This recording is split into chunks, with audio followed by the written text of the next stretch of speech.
Shalom. Selamat pagi. Luar biasa hari ini tim musiknya anak muda semua ya. Biasanya ada yang tua, tapi ini muda semua. Dan hari ini kita ada di minggu yang pertama di tema yang baru yang tadi sudah disampaikan oleh Mbak Kris ya. Bagaimana hari ini kita belajar tentang kekuatan dari persatuan.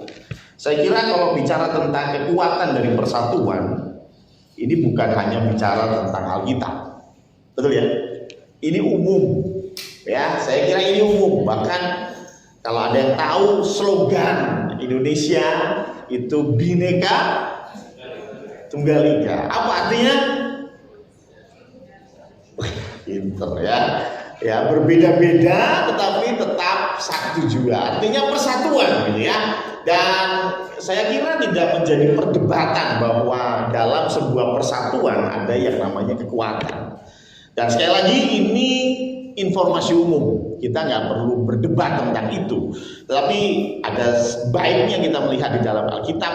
Apa yang Alkitab coba sampaikan hal ini, hal yang sama ya. Coba kita lihat di Pengkhotbah 4 ayat 12. Dan bila mana seorang dapat dialahkan, dua orang akan dapat bertahan, tali 3 lembar tak mudah diputuskan. Ya, ini jelas ya. Kalau satu, waduh, ini mudah dikalahkan. 2 masih bisa bertahan lah. Tapi kalau 3 nggak cuma bertahan, bahkan bisa menyerang. Gitu ya. Artinya semakin banyak yang bersatu, tentu akan semakin kuat. Itu satu hal yang umum. Bahkan Matius 18 ayat 20 berkata bahwa 2-3 orang berkumpul di dalam namaku, aku hadir. Jadi ada kekuatan di sebuah persatuan, gitu ya. Nah, Alkitab yang kita punya, Alkitab yang kita baca setiap hari, betul ya? Amin. Alkitab yang kita baca setiap hari ini bukan Alkitab yang ambang-ambang di awan. Ini Alkitab yang sangat masuk akal. Gitu ya. Ini tulisan yang sangat masuk akal. Coba saya mau tanya, ada satu raja yang sangat terkenal, saking terkenalnya dan saking hebatnya, bahkan sampai sekarang lambangnya dipakai oleh negara Israel. Ada yang tahu siapakah tokoh itu? Daud. Ya, Daud ini dia kurang lebih 1000 tahun sebelum Tuhan Yesus lahir, kurang lebih ya. Dan Daud ini memerintah Israel dan ditulis di Alkitab sejak Nabi Samuel mengurapi Daud ini nggak pernah kalah perang. Makanya saya pernah ceritakan bahwa orang Israel pengen meniru itu. Ya, wow, Daud ini nggak pernah kalah perang. Makanya Israel buat benderanya dengan lambang bintang Daud supaya mereka berharap sejak negara ini merdeka 1948 mereka tidak akan pernah kalah perang lagi gitu ya. Ini harapan orang Israel ya sampai dengan hari ini ya. Maka dari itu Daud ini menarik karena Daud ini super power, dia luar biasa, tidak pernah kalah perang. Tetapi sekali lagi Alkitab yang kita baca itu bukan Alkitab yang ngambang-ngambang di awal. Coba kita perhatikan kenapa sih Daud itu bisa menang. Coba 2 Samuel 23 ayat yang ke-8. Judulnya saja Lembaga Alkitab Indonesia menulis judulnya ini pahlawan Daud. Ya.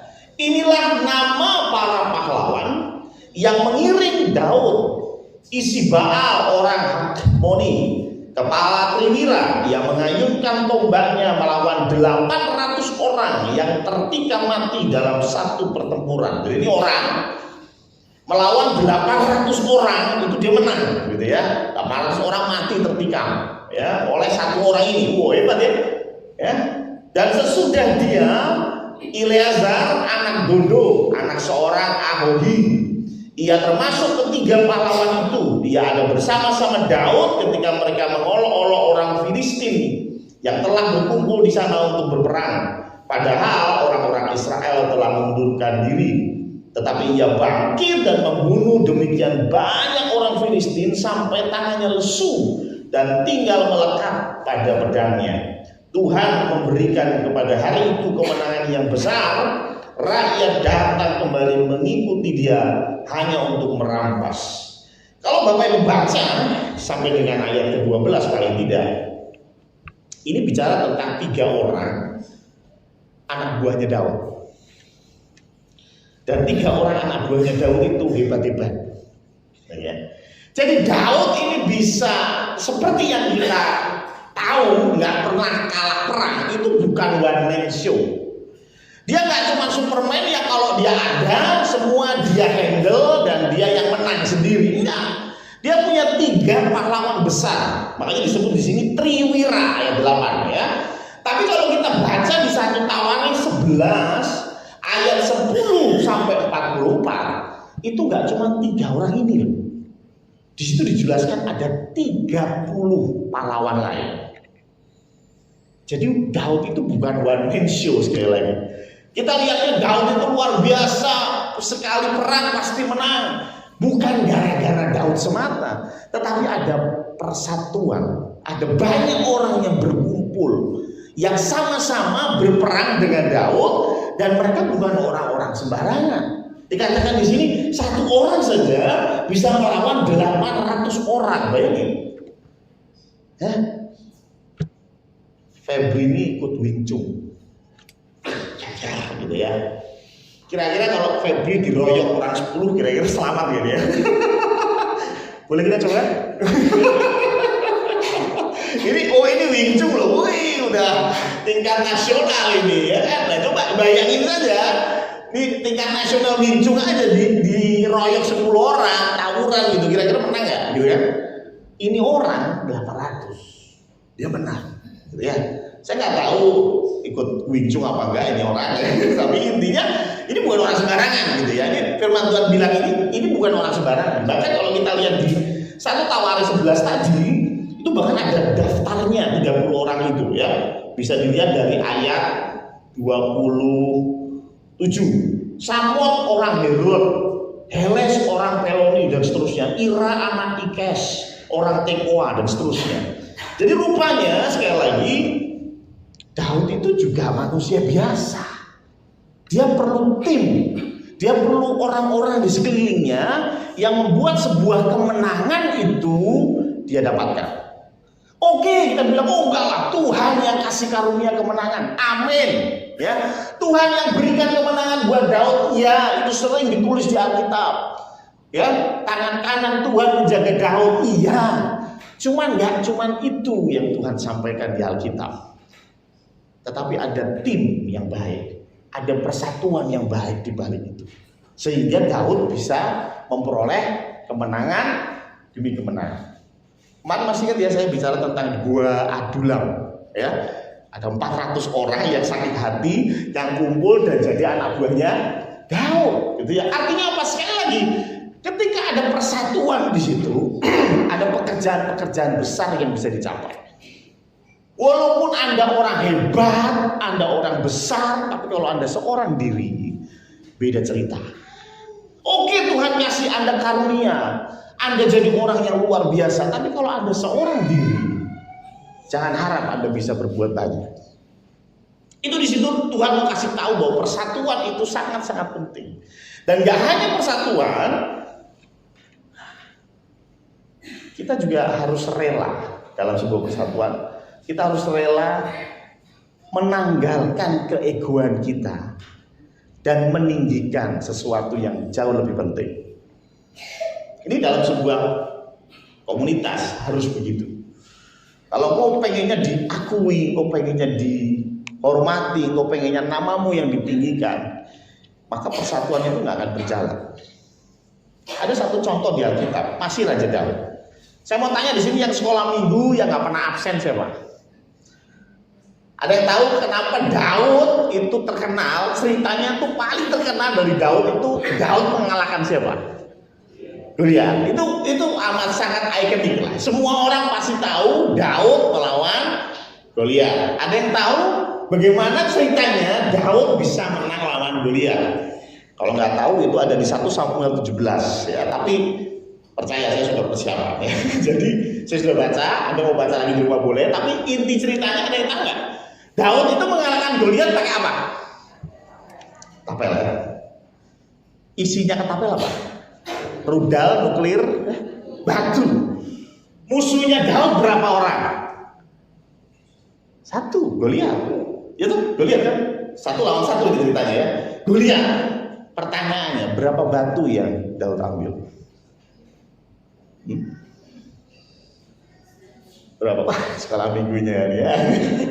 Enggak nih, aku juga lupa ya. Coba kita lihat di 1 Samuel 17 ayat 40. 1 Samuel 17 40. Lalu Daud mengambil tongkatnya di tangannya, dipilihnya dari dasar sungai 5 batu yang licin. Jadi dia ngambil berapa? 5. Musuhnya 1. Gimana? Menurut Bapak Ibu tafsirannya apa nih? Oh, berarti Daud punya plan E, plan B, plan C, sampai plan E. Ya kan 5. Nek 1 meleset masih ada 4. Ya. Kalau 2 meleset masih ada 3. Loh, apakah Daud tidak punya iman bahwa Tuhan pasti serahkan Goliat ke tangannya? Kan 5 batunya. Padahal musuhnya cuma 1. Ya, tafsiran bebas. Tetapi apa yang ditulis di Alkitab menarik. Coba kita lihat di dalam 2 Samuel 21 ayat 15. 2 Samuel 21 ayat 15. Ketika terjadi lagi peperangan antara orang Filistin dan orang Israel, maka berangkatlah Daud bersama-sama dengan orang-orangnya, termasuk pahlawan-pahlawan yang tadi saya sampaikan. Lalu berperang melawan Filistin sampai Daud menjadi letih. Jadi rupanya Daud ini ya manusia biasa yang bisa capek. Setelah itu apa? Ayat 16. Lalu Daud pijet enggak ya? Yisbi Benok yang termasuk keturunan raksasa, berat tombaknya 300 shikal tembaga dan ia menyandang pedang yang baru, menyangka dapat menewaskan Daud. Tetapi Abisai anak Seruya datang menolong Daud, lalu merobohkan dan membunuh orang Filistin itu. Pada waktu itu orang-orang Daud memohon dengan sangat kepadanya. Kata mereka, janganlah lagi engkau maju berperang bersama-sama dengan kami, supaya keturunan Israel jangan punah bersama-sama engkau. Artinya, rupanya yang membunuh raksasa enggak cuma Daud. Ya, yang membunuh raksasa ya ini. Salah satunya adalah Abisai. Kalau Bapak Ibu baca seterusnya, itu ada raksasa-raksasa lagi yang dibunuh bukan oleh Daud. Sehingga ayat 22, bisa langsung ayat 22. Kesimpulannya, keempat orang ini termasuk keturunan raksasa di Gad. Jadi ada 4 raksasa lain yang dibunuh. Mereka tewas oleh tangan Daud dan oleh tangan orang-orangnya. Jadi sebetulnya 5 batu tadi simbol ada 5 raksasa yang akan dikalahkan. Tapi bukan hanya dari tangan Daud. Ada anak buahnya, ada timnya, ada kesatuan kelompok yang membuat 5 raksasa ini tumbang. Ngerti ya? Jadi 5 tadi nggak dikalahkan semuanya oleh Daud, tetapi maaf, yang terkenal namanya siapa? Daud. Bahkan kita nggak ngerti tadi Abisai siapa itu. Ya, padahal hebat juga loh dia bisa Abisai ini bisa menolong Daud, bahkan ya membunuh raksasa bahkan yang namanya Abisai. Tapi saya jarang sekali ketemu orang yang dikasih nama oleh papa mamanya Abisai. Pasti namanya Daud, David gitu ya. Ya, karena yang terkenal, yang famous itu Daudnya. Saya mau tanya, bagaimana perasaan Anda kalau Anda jadi Abisai? Hah? Musik main musik ya aku loh. Jemaat datang itu senang dengan permainan musikku. Semuanya ngomong gembalanya Pak Samuel. Namaku Ronald nggak ada yang kenal. Ya, bener ya. Padahal hebat kan ya? Hebat. Cuma kalau nggak ada yang main musik, ya ibadah ini tidak akan komplit. Ngerti maksud saya? Tapi yang terkenal mungkin hanya, oh Pak Gembalanya Pak Samuel, oh Bu Majelisnya Bu Harti, oh Pak Majelisnya Pak Penatuannya Pak Marno. Betul ya? Dalam sebuah persekutuan kita harus menanggalkan keegoan kita. Kalau Abisai ini dia pengen namanya yang ditinggikan, dia akan jengkel setengah mati. Dia sudah bunuh raksasa, bahkan dia lebih hebat dari Daud karena dia menolong Daud. Daud sudah lemah, sudah capek. Dia maju menolong Daud, tapi yang dapat nama Daud. Ya. Ini sebenarnya kita belajar dalam persekutuan, kita belajar untuk menanggalkan ego kita. Maka dari itu kita selesai ibadah, selesai pelayanan. Kalau Bapak Ibu perhatikan, para pelayan Tuhan kumpul di sini. Ngapain? Kita berdoa, kita serahkan semua kemuliaan untuk Tuhan. Ya, bukan nama kita yang paling besar, tapi nama Tuhan yang paling besar. Ngerti ya? Kenapa? Karena kita tahu bahwa kita ini tim. Kalau kita tim, masing-masing bawa bendera sendiri, itu namanya bukan tim. Satu tim harus punya bendera sendiri, satu bendera. Kita dalam berbangsa dan bernegara dari Sabang sampai Merauke, ya harus satu bendera. Makanya dulu sempat ada beberapa separatis yang mengibarkan bendera mereka, ini jadi masalah. Kenapa? Itu nggak boleh. Harus dari Sabang sampai Merauke merah putih, titik. Kalau kau sudah mulai meninggikan golonganmu, bahkan meninggikan pribadi, wow, ini awal dari perpecahan. Tanggalkan emosimu, egomu, dan tinggikan satu, fokuslah pada satu pribadi, satu objek, ya, yang kita akan tinggikan bersama-sama. Dalam konteks gereja, kita meninggikan nama Tuhan. Dalam konteks bernegara, kita tinggikan Indonesia. Kan begitu? Ya. Karena kita berbangsa dan bernegara juga. Nah sekarang, sekali lagi, ini umum. Persatuan pasti menghasilkan kekuatan. Daud pun begitu.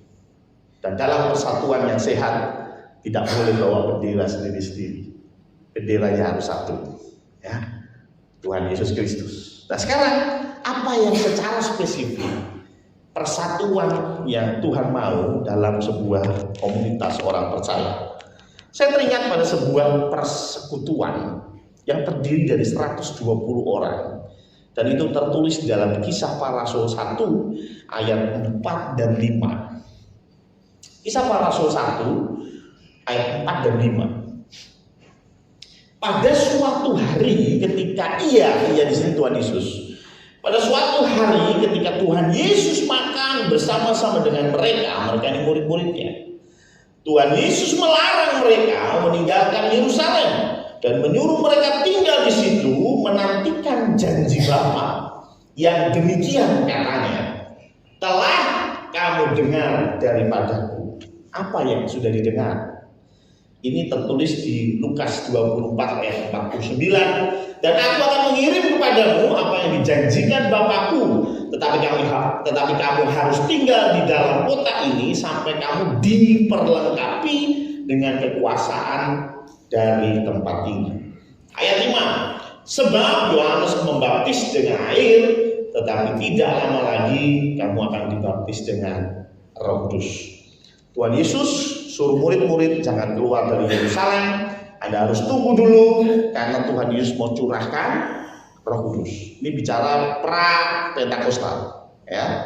Setelah itu Tuhan Yesus naik ke surga. Setelah itu Tuhan Yesus naik ke surga, dan apa yang dilakukan oleh murid-murid? Kabur atau tetap berkumpul? Tetap berkumpul. Ayat 12 berkata, kita loncat ke ayat 12, ya.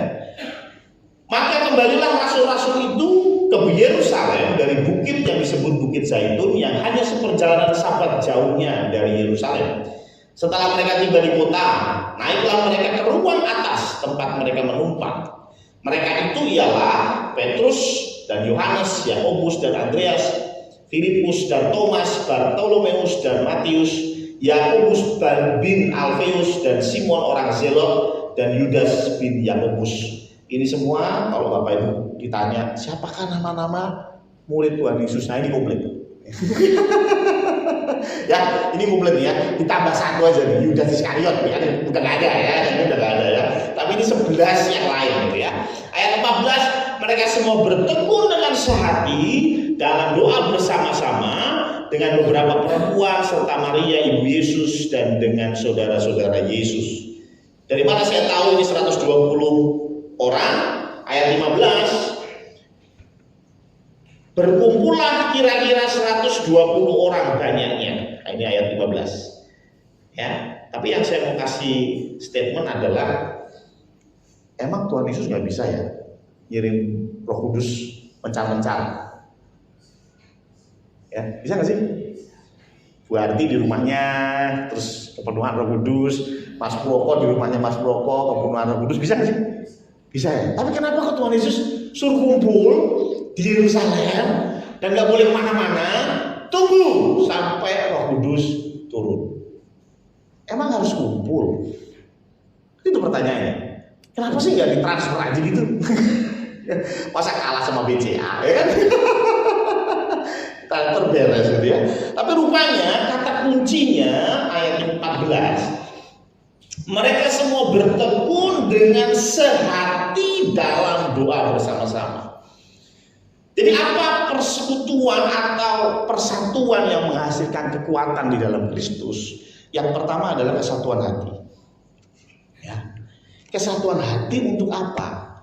Untuk menerima kuasa Roh Kudus. Roh Kudus itu menarik ya. Kalau Bapak Ibu pelajari tentang Roh Kudus itu menarik.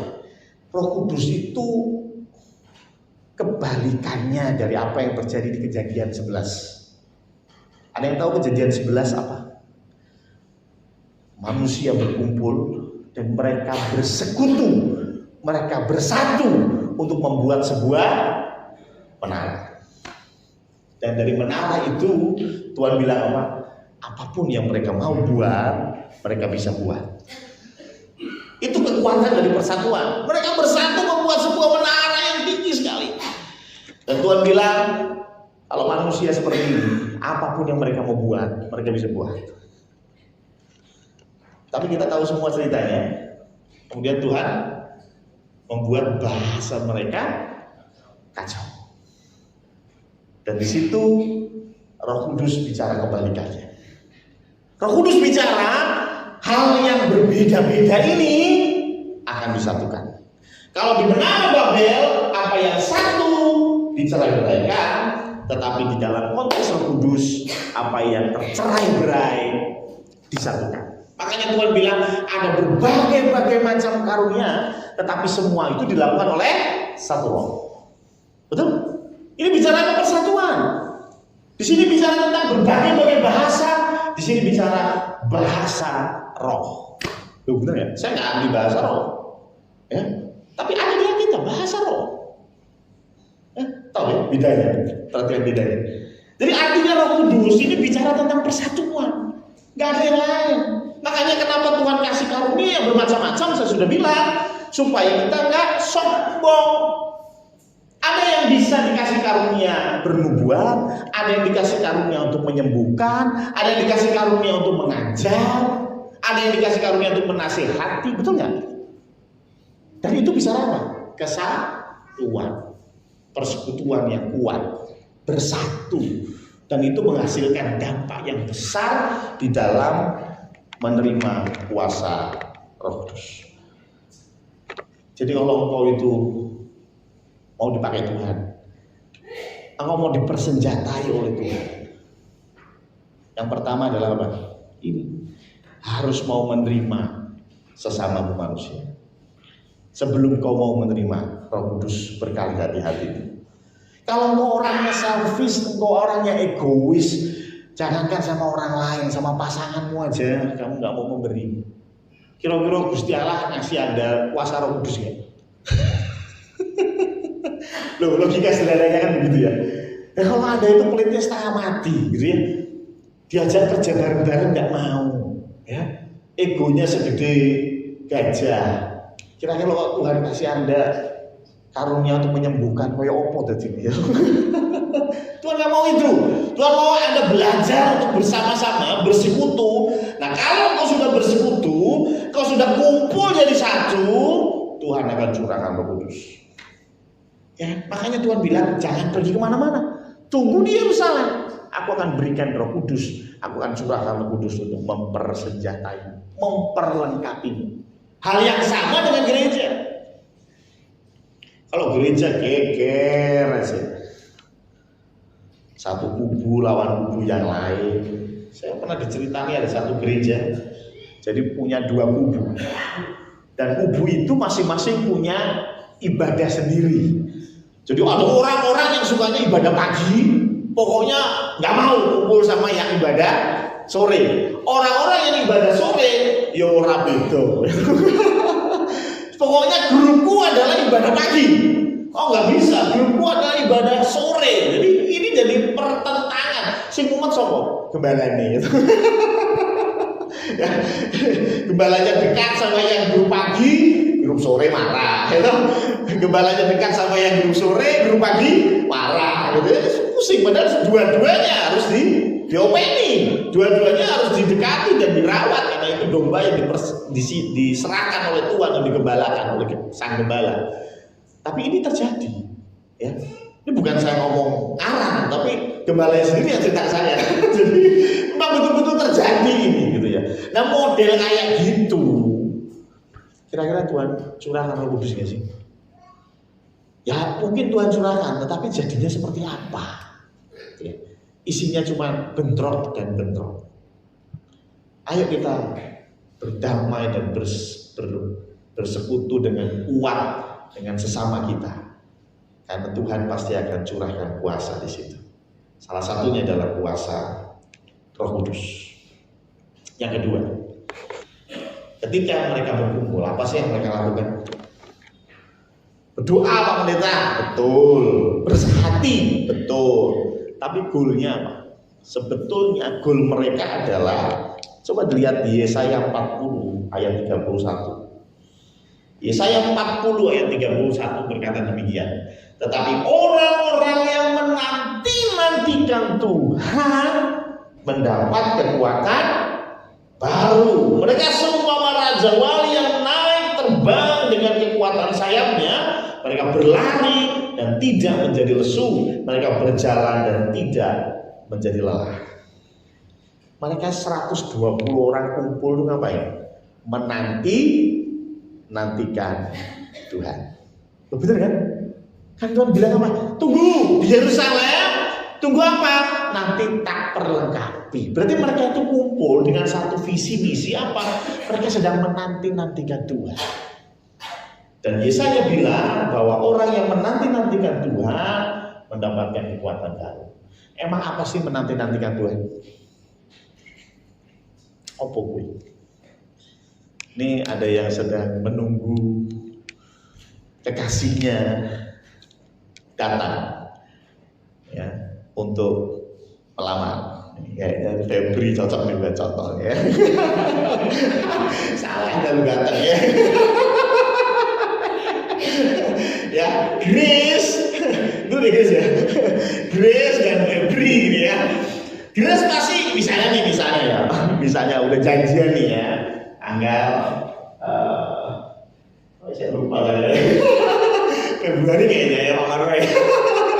Let's say ya 14 Februari ya, let's say ya 14 Februari Febri akan datang untuk melamar Grace gitu ya. Saya mau tanya, apakah Grace cuek-cuek bebek aja tanggal 14? Apakah santai aja sampai siang nggak mandi-mandi gitu? Ya mungkin lah ya. Pasti dari pagi dia udah siapkan banyak hal, rumahnya udah diberesin, ya catering udah dateng, ya kan udah mandi, udah dandan, bahkan kalau perlu ke salon untuk apa? nantikan Febri. Nanti ya maksudnya ya. Itu menanti-nantikan. Ya. Ketika ada orang yang menanti-nantikan Tuhan, itu artinya apa? Satu, dia punya pengharapan bahwa Tuhan pasti datang. Itu loh. Dia punya pengharapan bahwa Tuhan pasti datang. Loh, kalau Grace tadi nggak punya pengharapan Febri datang, loh kemarin aja janji mau laktir, nggak laktir kok. Harapanmu sudah musnah sama Mas Febri gitu ya. Dia mau datang 14, saya nggak percaya gitu. Itu namanya Grace tidak menanti-nantikan Febri, paham ya? Karena pengharapannya sudah hilang, karena sudah tidak ada lagi pengharapan. Tetapi kalau Grace ada pengharapan untuk Febri datang, dia pasti menanti-nantikan. Amin. Hal yang sama dengan kita. Kalau kita berkata bahwa kita sedang menanti-nantikan Tuhan, ini bicara kita punya harapan. Harapan itu sudah datang atau belum sih? Halo, harapan sudah datang atau belum? Belum. Siapa di sini yang hari ini Anda punya masalah? Cuma gue doang. Ya masalah ya. Hebat tuh jemaat sama dulu luar biasa loh ya. Yang punya masalah itu masih dikit gitu. Ya yang paling banyak masalahnya di balai aja. Ya. Kita semua punya masalah dan maaf ya, mungkin masalah Anda sudah Anda doakan 10 tahun. Mungkin masalah Anda sudah Anda doakan 2 tahun. Dan tidak ada yang dijawab. Sepertinya tidak ada yang dijawab. Pertanyaannya, harapanmu hilang? Firman Tuhan bilang, nantikan Tuhan. Yesaya 2 ayat 22 kalau nggak salah berkata bahwa kita tidak boleh, janganlah kita berharap kepada manusia. Berharap kepada manusia ada banyak kemungkinan untuk dikecewakan, tetapi berharaplah kepada Tuhan. Ini di antara kita ada yang sedang berharap sesuatu, puluhan tahun sudah didoakan. Satu hal yang kita tahu, jangan pernah ragu akan janji Tuhan. Karena Tuhan tidak hanya berjanji untuk datang dan membantu kita, tapi Tuhan sudah lakukan banyak hal untuk menebus kita. Betul? Ya. Kalau kira-kira Febri setiap hari kasih perhatian ke Grace, setiap hari kontak sama Grace, sudah mama belum? Sarapan apa Beb? Gitu ya. Ada perhatian lebih kepada Grace. Grace perlu sesuatu, Febri siap 24 jam ya, ready untuk menolong. Apakah harapan itu akan hilang? Tidak. Karena Grace tahu, Grace sudah merasakan bagaimana perhatian Febri kepadanya. Dan perjamuan kudus bicara hal yang sama. Bagaimana kita bisa tetap berharap kepada dia? Ingatlah akan perjamuan kudus. Tuhan sudah mati untuk kita, bukan akan mati, tapi sudah mati. Ini beda loh. Ya. Sudah mati.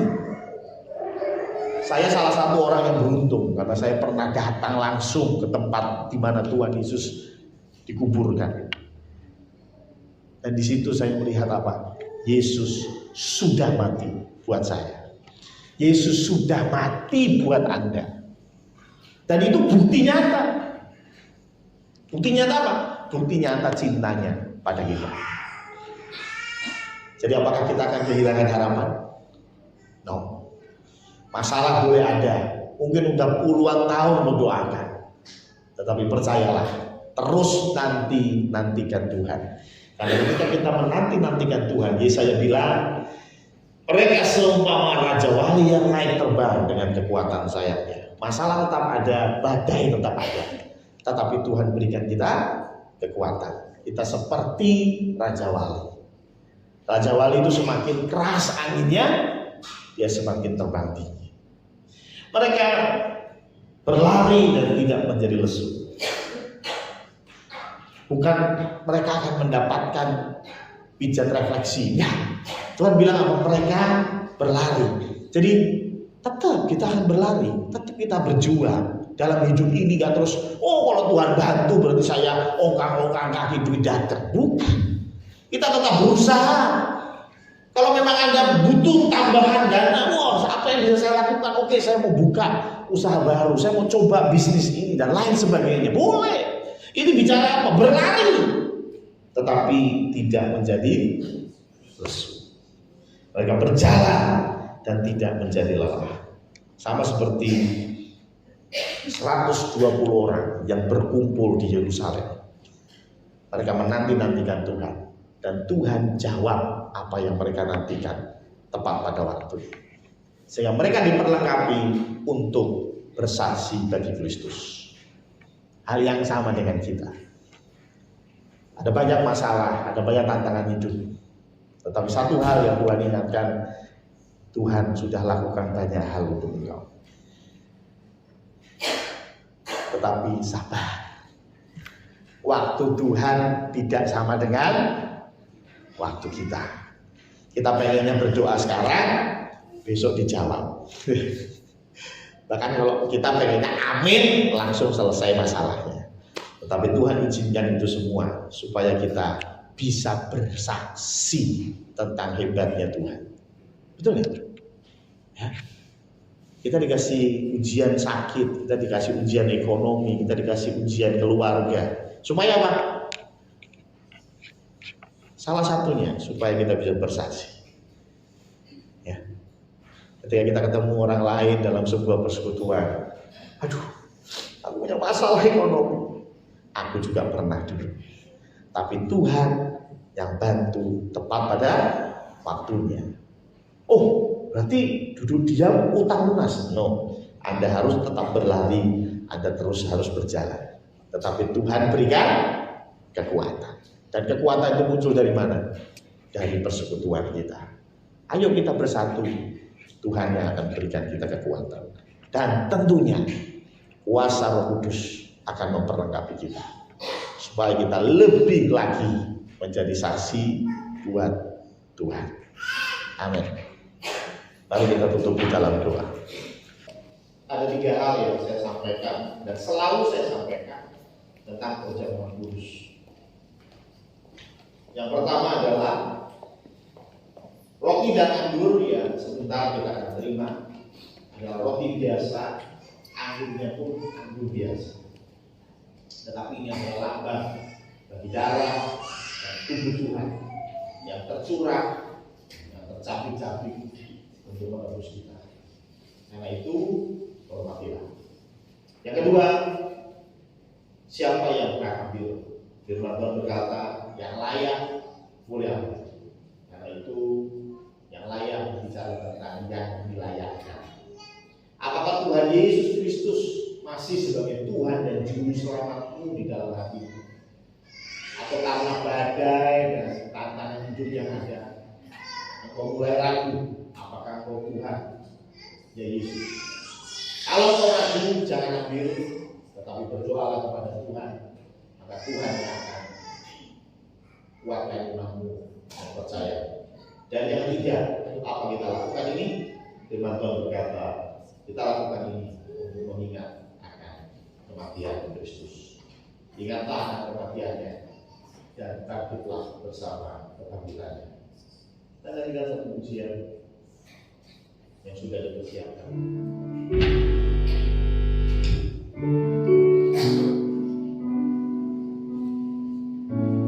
Ketika kita menyanyi bersama-sama, sekaligus saya berikan waktu untuk Bapak Ibu untuk melihat ke dalam hati masing-masing. Apakah di hatimu masih ada Tuhan Yesus Kristus sebagai Tuhan dan Juru Selamatmu, ataukah kau masih lagi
Sedangkan minggu kedua, ketiga, keempat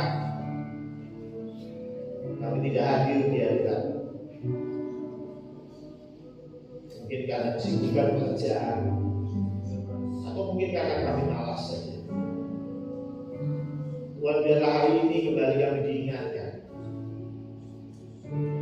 bahwa persekutuan yang indah antara kami dengan Engkau, itulah yang Tuhan impikan, itulah yang Tuhan inginkan. Tidak hanya sebulan sekali kami datang di hadirat, tetapi sebetulnya Tuhan menunggu kami setiap waktu. Ampuni kami ketika kami merasa kami bisa berjalan sendiri. Ampuni kami ketika kami merasa kami hebat, sehingga kami tidak perlu berdoa di hadapan. Kami merasa kami bisa menaklukkan dunia, karena itu kami tidak perlu datang ke rumah Tuhan. Ampuni kami Tuhan. Biarlah pada pagi hari ini kami mau menyadari bahwa kami tidak bisa hidup tanpa Engkau. Karena Engkaulah kami diselamatkan. Karena kematian itulah kami hidup. Dan biarlah yang mengingatkan kami untuk kami setia kepada-Mu, untuk kami bisa meluangkan waktu berdoa kepada-Mu setiap hari. Mengingatkan kami untuk kami bisa membaca firman-Mu setiap hari. Tuhan sudah berikan kami 24 jam, tetapi sepertinya sulit untuk kami memberikan Engkau waktu 5 menit. Ampuni kami Tuhan. Dan biarlah bulan Februari ini menjadi awal yang baru. Tidak hanya kami menerima perjamuan kudus, setelah itu lupa. Kami menerima perjamuan kudus, setelah itu kami kembali kepada habitat kami yang lama. Kami kembali kepada kebiasaan kami yang lama. Tetapi kami rindu setiap perjamuan kudus ada sesuatu yang baru, ada komitmen yang baru antara kami dengan Engkau, sehingga setiap hari kami menjadi anak-anak-Mu yang semakin baik. Ampuni kami Tuhan, ketika kami dalam masalah, ketika kami melihat badai yang datang, terkadang kami menyalahkan Engkau, terkadang kami melihat bahwa Engkau tidak membantu apa-apa. Tapi sebetulnya karena kami tidak mau bergaul dengan sesama kami, kami tidak mau merangkak ke tubuh Tuhan, yaitu gereja. Kami tidak mau mendengar kritikan, masukan dari teman-teman kami. Kami terlalu sombong. Ampuni kami Tuhan. Biarlah zaman kudus kali ini kembali mengingatkan bahwa kami adalah bagian dari tubuh Kristus. Kami adalah bagian dari gereja ini. Karena itu tidak baik kami melepaskan diri. Tapi biarlah kami tertanam di gereja Tuhan, sehingga kami mendapatkan kekuatan yang daripada Engkau. Terima kasih Tuhan, terima kasih.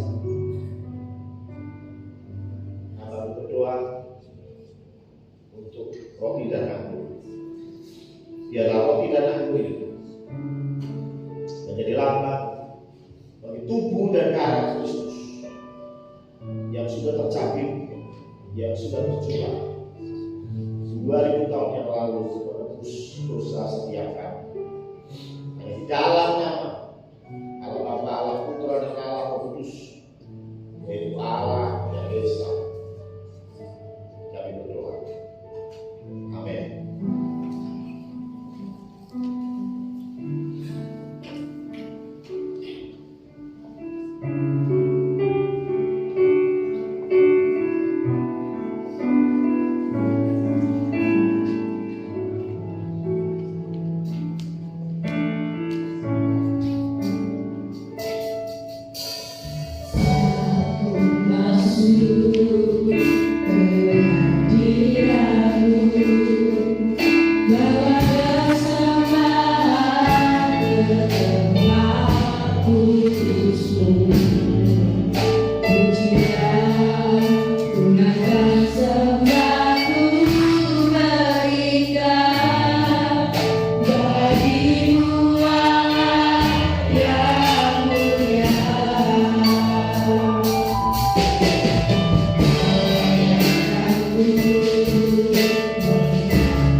Sesudah itu mari kita bangkit berdiri.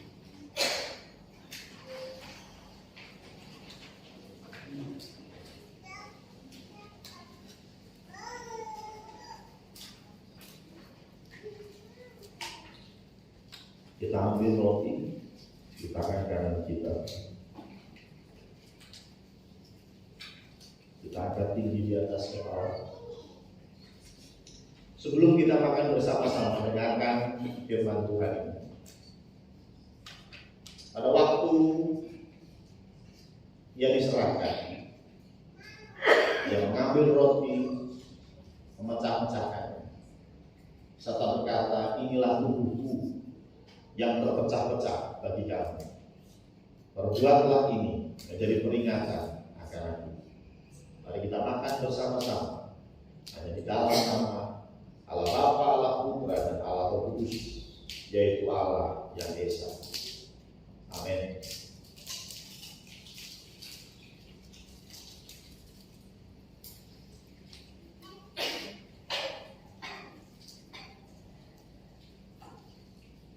Kita siapkan anggur kita.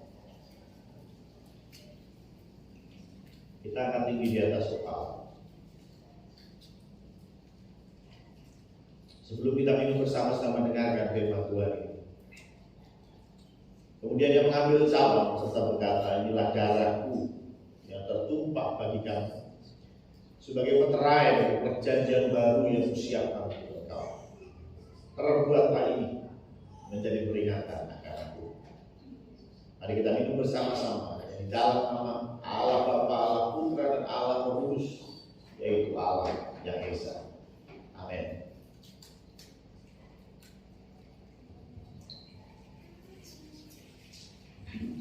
Dengan kasih biarkan suhati yang pimpin dalam doa. Shalom, selamat pagi Bapak Ibu. Puji Tuhan, kita sudah diberkati pagi hari ini melalui perjamuan kudus yang sudah kita terima, juga melalui firman Tuhan yang sudah disampaikan oleh Pendeta Samuel. Terima kasih Bapak. Semoga Tuhan memberkati Pak Samuel.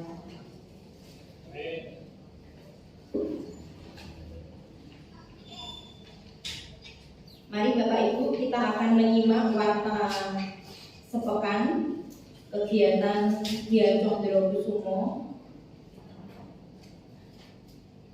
Pukul 10 Tunas Remaja akan mengadakan ibadah dengan pujian Saudari Lauda, firman Tuhan Saudari Mega. Pukul 3 sore Genji juga melakukan ibadah dengan pujian Saudari Rahel, firman Tuhan Saudara Radian. Untuk kebaktian kedua nanti sore pukul 17 dengan pujian Ibu Sugeng Riono, Ibu Dinda, Saudari Sasa.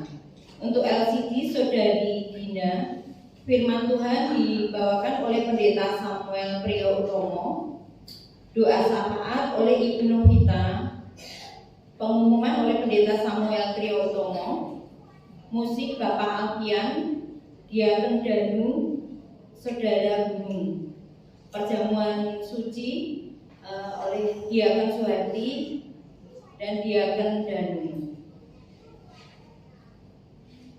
Untuk Selasa tanggal 6 Februari pukul 18.30 akan ada persekutuan doa malam di mana petugas oleh Ibu PB Kristiana. Jumat tanggal 9 Februari pukul 18.30 ibadah KPK digabung menjadi satu, bertempat di Bapak Firman, pujian Ibu Riyati, firman Tuhan Pendeta Samuel Priyoto.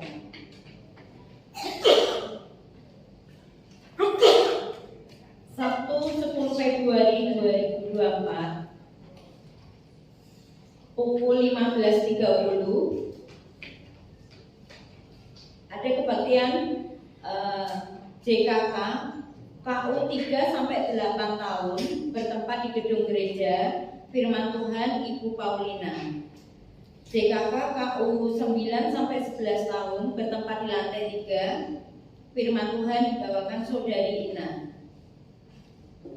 Untuk kebaktian Minggu 11 Februari 2024 pukul 6.30 Asar Bapak Ibu Trisuryo, Majelis Pendamping Diaken Suharti, pujian Ibu Riyati, Ibu Wuryani, Ibu Ana, LCD Saudara Kapi, Firman Tuhan Pendeta Samuel Priyotomo, doa syafaat Ibu Surati, pengumuman Ibu Kristiana, musik Saudara Marcel, Bapak Elisa, Saudari Laura, dan Saudara Widi. Untuk kebaktian kedua bisa disimak di warta jemaat ataupun di WA group. Selanjutnya itu laporan keuangan. Laporan kas pembangunan tahap 3 saldo per 3 Februari 2024 sebesar 15.118.485 rupiah. Persepuluhan Minggu 28 Januari sebesar 10.895.559 rupiah.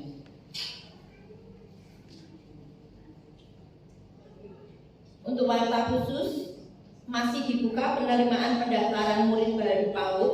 Adapun persyaratan Bapak Ibu bisa menyimak di warta grup ataupun di WA, di warta khusus ataupun di WA grup. Dan bagi yang ingin mendaftarkan diri bisa menghubungi dengan Ibu Ina. Katekisasi baptisan air dimulai Minggu 4 Februari 2024 pukul 9 bertempat di Pastori. Demikian yang bisa kami sampaikan. Terima kasih, Tuhan Yesus memberkati.